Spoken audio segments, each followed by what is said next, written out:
चंद्रबाबू जी technology को लेकर के मेरी भारी तारीफ कर रहे थे, लेकिन मैं आज एक रहस्य बता देता हूं।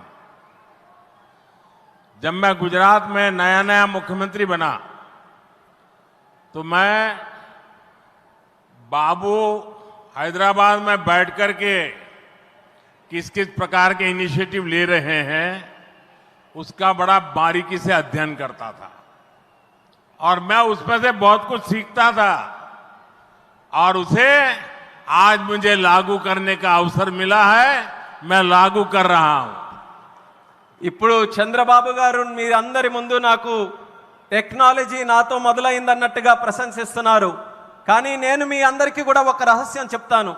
నేను సరికొత్తగా ముఖ్యమంత్రి అయినటువంటి రోజుల్లో గుజరాత్లో ఉన్నప్పుడు అప్పుడు చంద్రబాబు నాయుడు గారు ఆంధ్రప్రదేశ్లో హైదరాబాద్లో ఐటీని ఏ రకంగా డెవలప్ చేస్తున్నారో నేను క్లోజ్గా అబ్జర్వ్ చేసి అధికారులను కూడా పెట్టి అబ్జర్వ్ చేయించి ఆ రోజు నేను చాలా దగ్గరగా తెలుసుకున్నటువంటి విషయాలు మళ్ళీ తిరిగి ఈరోజు ఆంధ్రప్రదేశ్కి వచ్చి మళ్ళీ మీ అందరి ముందు ఈరోజు నేను చేయగలుగుతున్నానన్నది తెలియజేస్తున్నాను.